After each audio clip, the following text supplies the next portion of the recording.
Hello. One of the greatest ironies and to me tragedies of this world is the idea that Jesus is dead. That this idea of a dead Jesus on the cross has been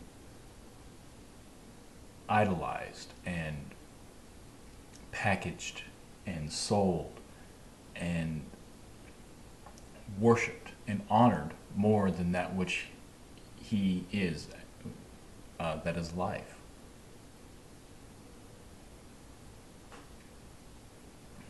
The idea that,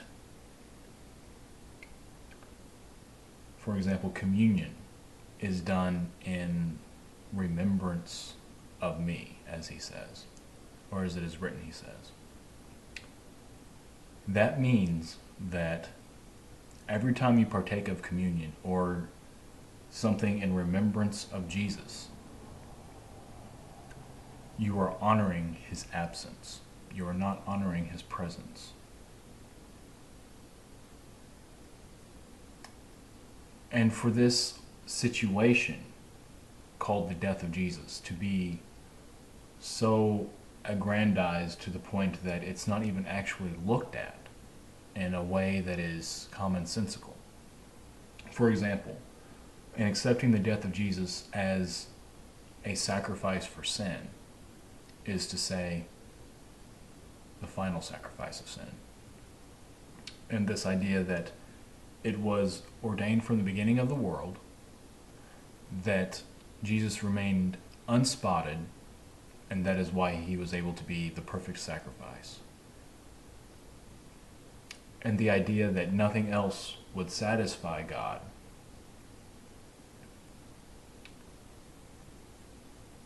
really makes me question what kind of God are they talking about. This idea that God first created everything perfectly, then allowed everything except Jesus to be corrupted, and said it's just part of the plan. But according to the Bible, Jesus is creation. Jesus is, how shall I say, one and equal to the flesh. He is the creation and the creator, as it is said. So either corruption came from him or the God who made him, or the idea of corruption is false in the first place. That at one point animal sacrifices was enough to appease this God, and then all of a sudden he had to move to human sacrifices. And this point of human sacrifice was all he wanted, just one. But yet God has not asked you to stop sacrificing. This idea of God has never stopped asking for your money or your time, your energy, your focus. And now sacrifice is the order of the day, where people are having to sacrifice their children and their education, or their medication, or the animals they live with, because the world as it is perpetuating this idea of death through debt. And that is the true legacy of honoring Jesus on the cross, is the perpetuation of debt. And this idea that it is somehow just, that a just God says, okay, all of you guilty people get off, and the one who's perfect among you has to pay. So what does this encourage? One, perpetuation of what is called sin, because people feel like they are not responsible. Jesus is responsible. Two, it encourages this idea that if you do good, or if you are perfect, you're the one who's going to get punished. So don't be perfect. Do not strive to achieve anything. Simply fall in line, worship an image, and everything will be okay. And this sense of justice that this God has, this idea that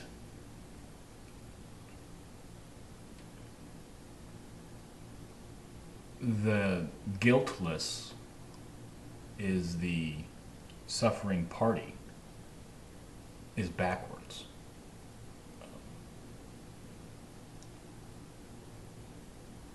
It is to say,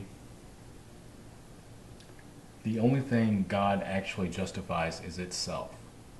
And that is why it is written, Moses said, if you follow the law, you have to live in it. You cannot break anything. You cannot step outside these bounds that God itself has set for itself. Otherwise, you will no longer be this God.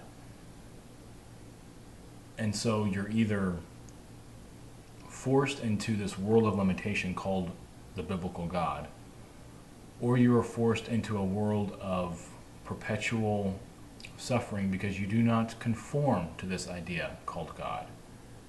And that's where Jesus comes in. He refused to conform to that which was called God and said, you know what? Plant, animal, human, building, it doesn't matter. You're all equal to God, because there is nothing in this world that is not made up of that which is actually God. That isness, that is everything and inseparable from itself. The fact that they would follow this idea of death rather than life shows the source of their law. That it was there to kill them and not live them. And the idea that Jesus came as a sacrifice is ironic, because he never sacrificed anything, including himself. He never sacrificed his values or his ideals. He gave life to them. He shares life as life. And I'm not trying to point him out more than others. It's simply, of all the examples in this world, the one that is most known is Jesus. Whether there's been others like him as far as actually getting it and then practicing it, who's to say? You know, it could be suppressed, it could be non-existent, I don't know. But people are familiar with the story of Jesus and the idea that his death is the reason he came. The idea that what is called the resurrection practically never took place in people's minds because they do not honor Jesus as alive. They still manifest separation, saying, oh, Jesus is not here. Even if he's one with the Holy Spirit is here, but Jesus isn't here, so Jesus isn't here. And therefore we always have to remember him. We forget him, so we have to remember him. And justice is never actually done. Only the reverse of justice is done. Where people pass the buck. And the best way to honor Jesus' life is to be self-responsible.